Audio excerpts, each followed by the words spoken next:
All right, what up, what up, what up? Welcome to Believe in Rams, your place for all things Rams Nation, Rams House. Make sure to subscribe. Let us know your thoughts. How do you feel the Rams did with this year's draft? And that is exactly what we're going to talk about today. Erin Coscarelli back with you. Jonathan Stewart, former Pro Bowl, NFL running back. He played at Oregon. He was drafted in the first round of the 2008 draft. A lot to get to. And the reason why I say all of these things is because you're such a high draft pick. I imagine the pressure to play and perform in the NFL is no easy feat. You can totally understand what some of these rookies are going through. The Rams had 6 selections, 3 of them offense, 3 of them defense. We are about to break down their first pick in Terrance Ferguson at number 46 overall. Jonathan Stewart, thank you so much for making the time. We really wanted to deep dive what we're getting out of this tight end. And I know because you played at Oregon, you talk about the NFL with your own respective podcast. How you doing, first and foremost? Doing fantastic. You know, the weather's great here. It's not too hot yet in North Carolina. It gets humid, and when it does, you just got to be in good shape. Yeah, I can imagine the humidity, especially as we look to the summer. It's almost May, in fact. And so yeah, so the draft happened last week. The Rams picked at number 46 overall, a tight end with some interesting thoughts. People loved it, some people didn't. What was your reaction when you heard that the Rams picked him? I love it. I mean, Terrence Ferguson, you know, he's a good kid. Just following him the last 2 years since I've been doing stuff with the Oregon Ducks. You know, just watching him, you know, be a safety valve for Dylan Gabriel is exactly what the Rams are going to get as far as a tight end. But more so importantly, the reason why I love, you know, the landing spot for him is he's a guy that, you know, was able to line up outside, line up at the end line, line up in slot. So the versatility for him gives, you know, the Rams a draft pick that has a high ceiling. Mhm. And then you talk about the guys that he's going to be surrounded around, you know, the Devontae Adams, Puka, uh, and then Higby, right? You know, Higby is going to be able to show him the ropes. I obviously think that he's going to have to, you know, learn his way through. There's definitely a rookie curve that people have to learn through. You know, as a pro, the coaches always tell you there's no such thing as a rookie, but we all know that there's going to be a learning curve. And it's good that he's going to have guys around him that have pro status, that have been in the game, that have had success, and know how to show him how to be a pro. So that's the reason why that fit is good, because he has a lot of talent that will be unpacked. Yeah. Yeah, let's get into it. We're here alongside Jonathan Stewart. He played at Oregon, former Pro Bowl NFL running back. I want to talk to you about all the picks, of course. They picked up a running back. We'll get to that in a moment, but of course, we're going to deep dive Terrance Ferguson, the Rams' first pick, not on day 1, on day 2. Were you surprised he slid? Um, there's a lot. It was a heavy tight end class, and there's a Mhm. heavy defensive end, D tackle loaded class as well. So I'm not surprised, and I think every club knew that kind of information, and so they knew where they were going to be able to strike up some of the guys that they needed. I think some teams got slated when it comes to, you know, guys being available and such, but that's what's so exciting about the draft. It's the GMs and the scouts Super Bowl, and so you Mhm. basically are going to have winners and you're going to have losers. Yeah. Well, and the other question when I ask you about being surprised, I think a lot of Rams fans were expecting to go cornerback. They actually didn't even pick up a cornerback in the draft. Were you surprised in a different way that the Rams made a pick at tight end? And when I asked this, they do have Tyler Higbee. I think he's on his last deal with the Rams. But they didn't pick a guy on the offensive line or a cornerback that seemed like an immediate need. So were you surprised in the sense that a Sean McVay would pick a guy that when they already have a Tyler Higbee on the roster? No, I think you go with the pet. I think they went with the best player available at that situation, right? Um, you don't pass up a potential talent like Terrance Ferguson, especially when you have future Hall of Fame quarterback that Mhm. would love to have a weapon to throw to. If I do recall, Higbee has had some injuries in the past Mhm. where his presence not being there was felt. And so, yeah, you obviously need protection at the line of scrimmage, but sometimes the best protection for a quarterback is an outlet. And obviously, the cornerback needs are there, but hopefully, they find a way to make those plugs. But it just makes for the job to be heavy lifting for the defensive line. Mhm. Mhm. Yeah, according to ESPN research, just to add on to what you said about Tyler Higbee, he has had some injuries. He was coming off a big one this last season. And the Rams have had, according to ESPN research, the fewest receiving yards in the NFL from their tight ends during the 2024 season. Of course, with Higbee being a free agent, addressing that position, a tight end is a quarterback's best friend, especially if they can get into the blocking game. Um, Hmm. I think what's interesting in when you think about Terrance Ferguson, you said the word that actually McVay said about what he wants from his offense. And let's talk about it. How does Terrance Ferguson add versatility? Because that was the word you used when I said, what were your thoughts about him? And you said that. And that's exactly what Sean McVay said in his post press draft coverage. Hmm. Yeah, so Terrence, his ability at Oregon to be able to line outside like an X position receiver, and then coming in at the slot, but then being able to play at the end line, they're going to be able to go 12 personnel with Higbee and him at the same time at some point in this season. The versatility of him being able to block, he's able to stretch the field, his speed. I mean, it might have been the fastest. He might have had the fastest 40 in the combine. I'm not really sure, but at Among least tight one ends, of I them. think he did, yeah. Mhm. Yeah. And so his speed there is what really changes the game in the sense of, okay, this is a tight end, but he's also a playmaker. This guy's going to be able to take chunks out of defenses when least Mm, expected, right? You turn those uh, short to intermediate passes to long gains. Those are what wins football games and what keeps the defense off the field as well. mhm, mhm. It's interesting. I wanna ask you how soon he can make an impact. Because in the beginning of, this conversation, you said there is a rookie curve. But, just to give you some sense of how important a tight end was to Sean McVay, he wanted Dalton Kincaid.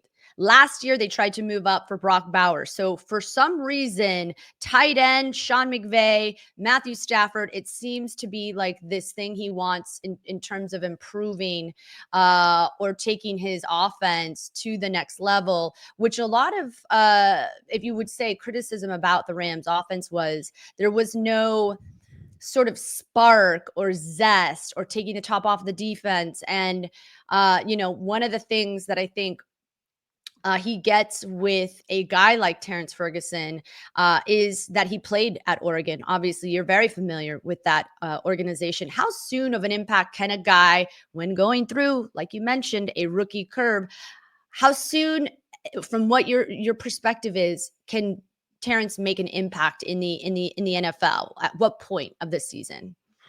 I mean, it's all up to him, right? It's Mhm. all up to a guy that, is able to process, the playbook and process the speed of the game and fitting into, the tight end room and doing what's expected of him as a rookie.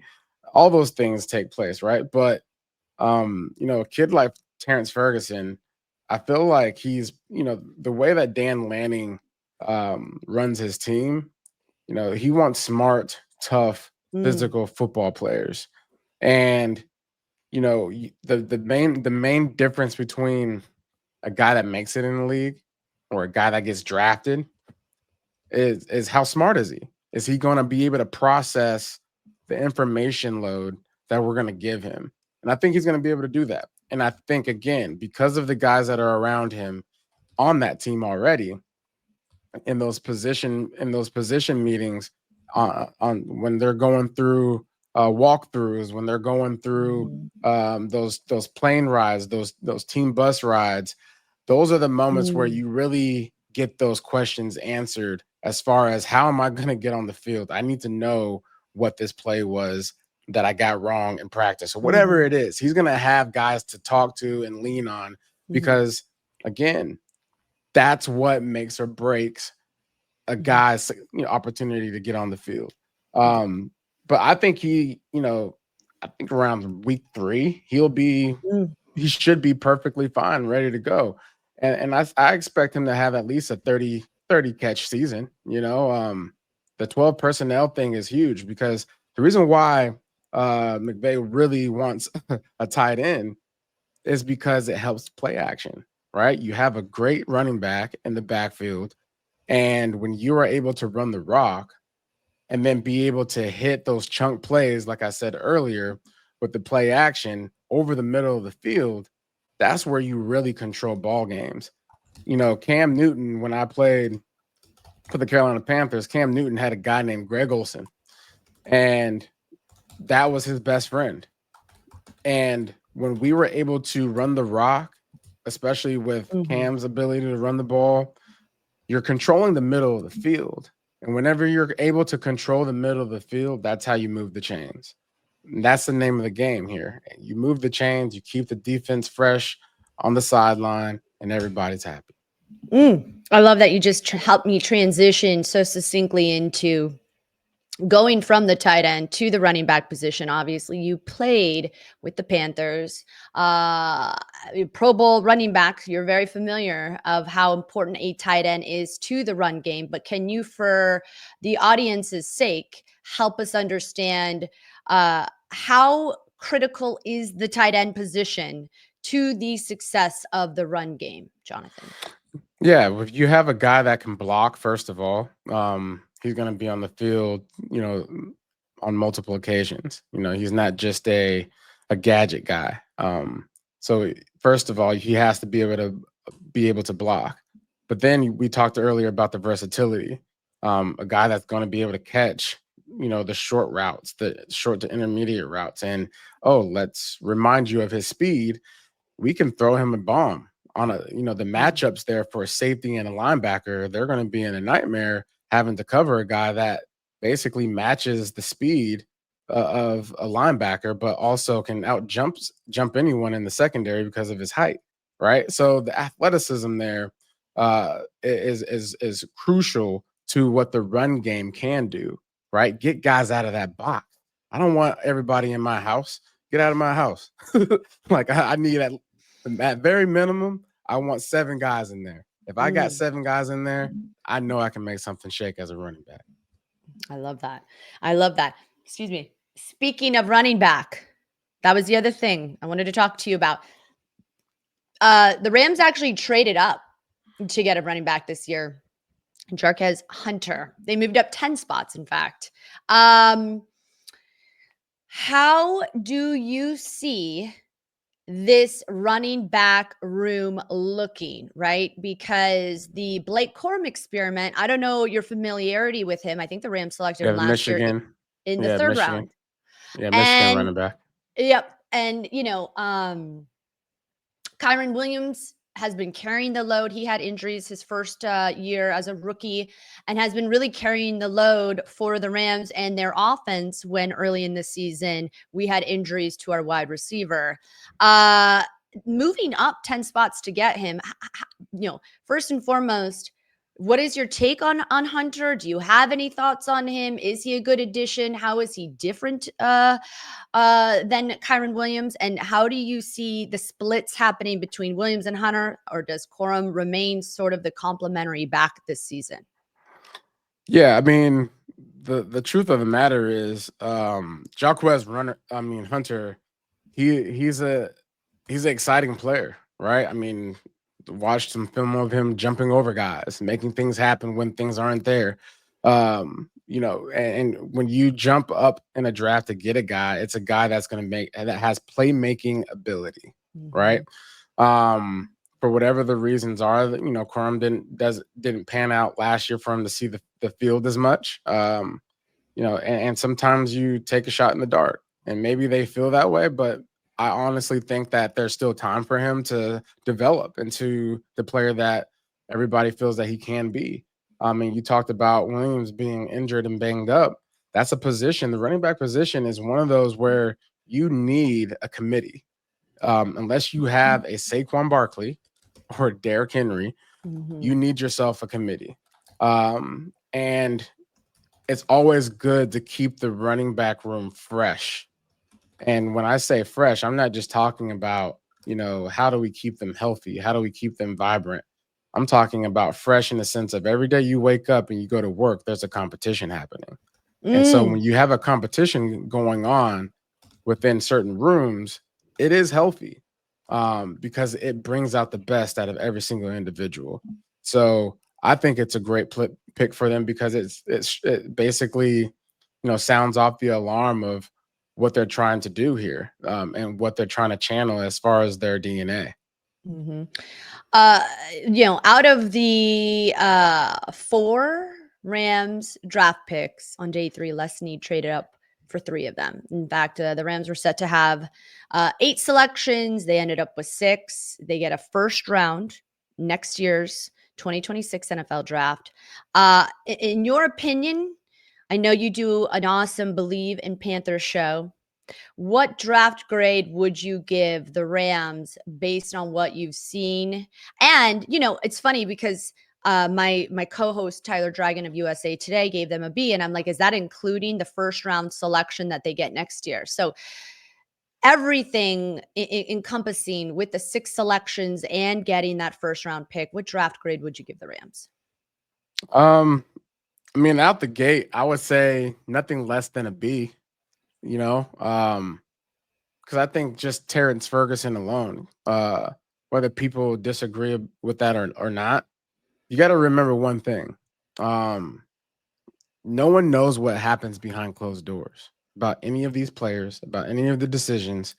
And one thing that is aligned there for me is their commitment to their quarterback.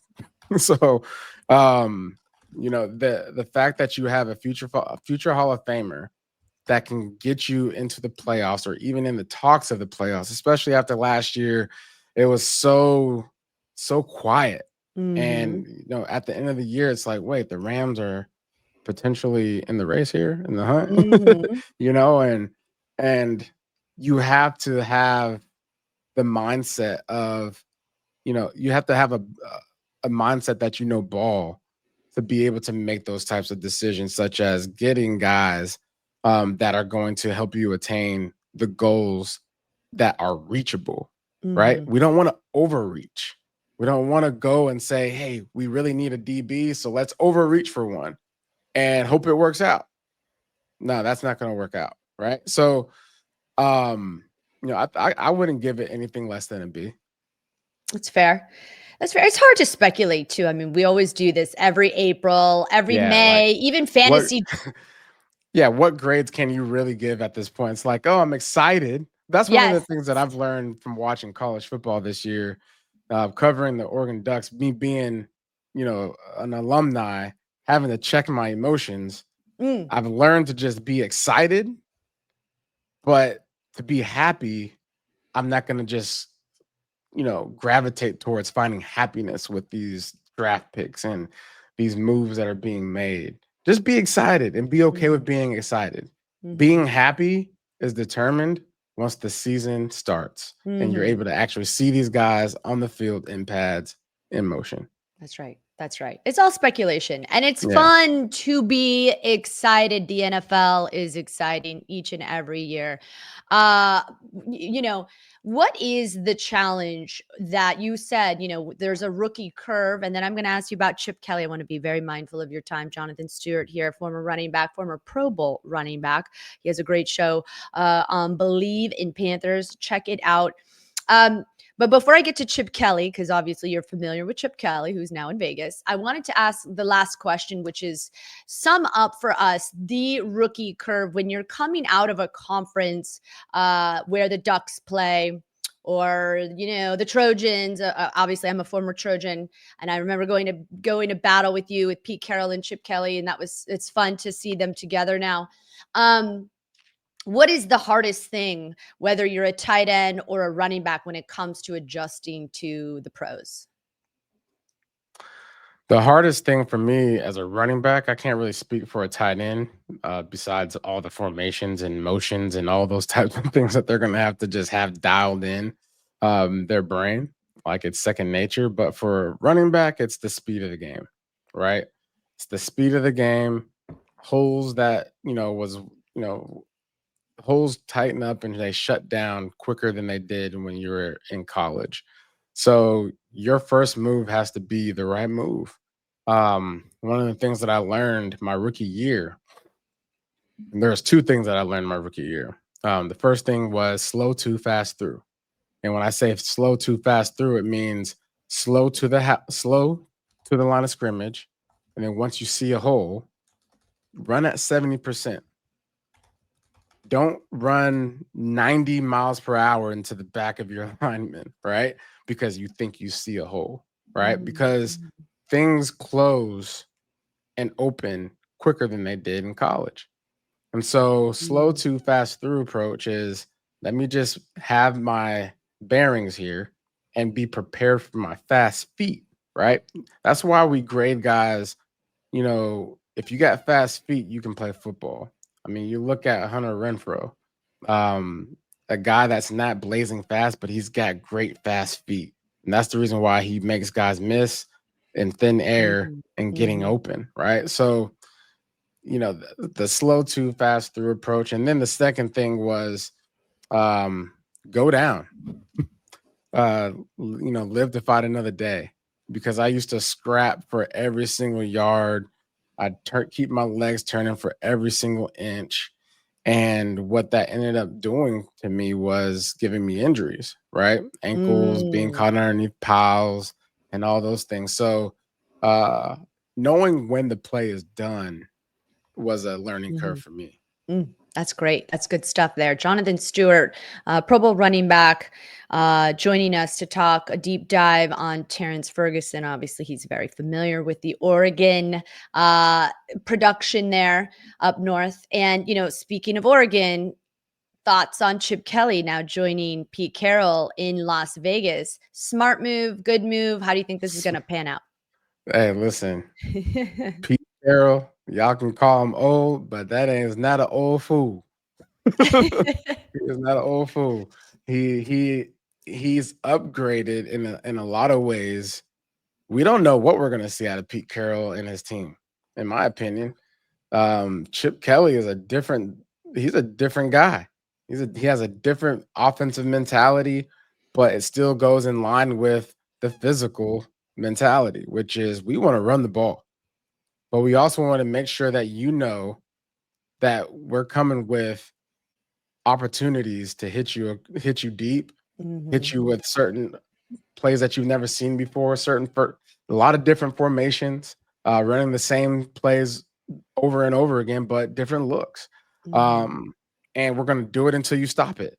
So I love them together because, in a lot of ways, you're going to get the old school Pete Carroll, but you're going to get this new addition, which is the mastermind of Chip Kelly. Mhm. I mean, he's going back to the pros and he doesn't have to recruit anymore. This man's basically going to Mhm. be in the lab 24/7, Mhm. creating things that no one's seen before, such as formations, how things are Mhm. lined up. I mean, you watch the evolution of uh of Reed with the Chiefs, Kansas City Mhm. Chiefs, Mhm. and just how he is just capable of coming up with different plays that no one's seen before in the red zone, and it actually working, right? I think that's kind of the approach when you have a gifted offensive coordinator like Chip Kelly. You can have those types of outcomes. Mm. Yeah, I think it's brilliant, and I'm a fan of Pete Carroll, obviously, former Trojan, went to school there during his time with the Matt Leinart, the Reggie Bushes, and, the way he communicates, not just with Hmm. football players, with everyone. It just feels like jump on this party bus and we're gonna have a damn good time. And Yeah, I'm excited to see how Chip Kelly infuses his brain in that offense in Las Vegas. It's gonna be a very cool AFC West. yeah. So Especially with Ashton Jeanty being added there mm, now, like Chip's like, yes, yeah. I can't wait to put this guy in position to win, Hmm. right? Now they got some work that they got to do, making sure they get the infrastructure in place with the offensive line. But I give them 2 years and they're going to be rolling. Mm, mm. Rolling, according to Jonathan Stewart. Jonathan, thank you so much for making the time. Yeah, We were excited and anxiously waiting for who the Rams were gonna pick first in the draft. They ended up waiting day two. They got a great trade value in thanks to the Falcons securing next year's first round pick for the Rams draft in 2026. And it'll be interesting. I always appreciate having someone who has deep wisdom about the player and you've seen them play at the college level. You can speak to those intangibles. You can tell us whether or not, like you said, he has the IQ to sort of overcompensate the rookie curve, as you mentioned, in the NFL. And Terrance Ferguson, I got to chat with him in a media scrum after he was selected, and to see the enthusiasm and the excitement with, like you said, to play with Matthew Stafford, to be in the rooms with Puka Nakua, Tyler Higbee. It'll be very interesting. Like you said, is he going to be an immediate impact? Are we going to see him week 3 get involved? And how is he going to change that offense? Jonathan, how can we keep in touch with what you're doing? Can you please drop your Twitter handle, or are we calling yeah. it X now? Yeah, X, Mm, Instagram, they're both the same handle. Jonathan Stewart without the T at the end of Stewart, one. You can follow me there. And then I got Ducks of a Feather podcast that I do with my bro, Kenyon Barner. mm. And, that's a good time. Let it loose a little bit. It's basically just me and him talking like we talk like we at the house. And so Mm. so you can check that out. And then me and Zach Neal, we do another Ducks podcast. And then we do I believe in Panthers podcast. So me, Desmond, and Skylar Callahan. Mm. So you can check me out on all those platforms. And I got some other things that I'm working on now that draft is over. I'll be, working on some stuff. I love it. So stay tuned there, and I'll be golfing a lot. Golf is life. Got it. All I right, do John. have a question though before I leave. Yeah, go for it. Christian Roseboom from last year. You guys had him on your team. He was a tackling machine last year with Bobby Brown the third being a presence up front. So we got both of those guys. They're Carolina Panthers now. What can we expect out of Christian Roseboom? He had 130 tackles last year. Was that out of nowhere or what? He comes with highs and lows, and Yeah. I think that those are things you have to expect from somebody like him.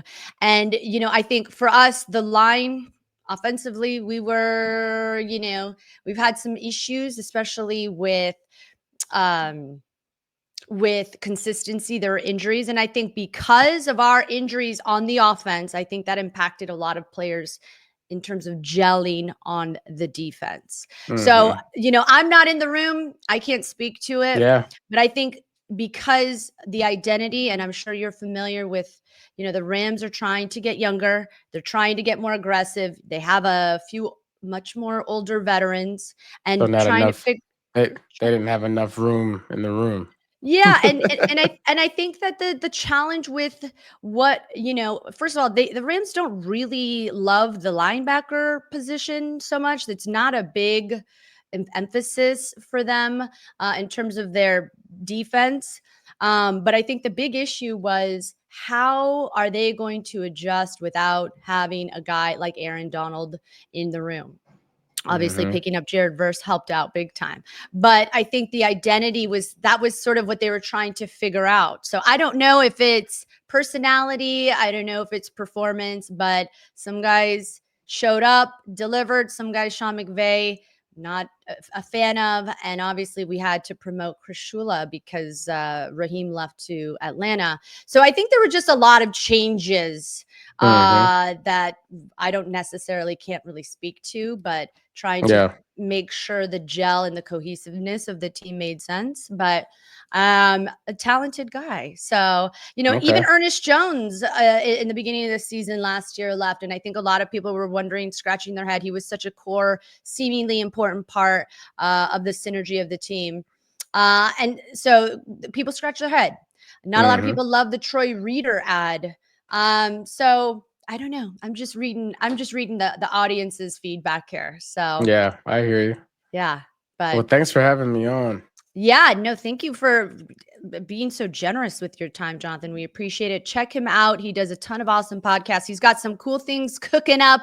You can check him out. He's golfing these days, and he's giving us spilling the tea on Terrance Ferguson. A lot of people excited to see what he's got up his sleeve starting in September when the Rams kick off. So, Jonathan Stewart, we appreciate your time. Thank you again.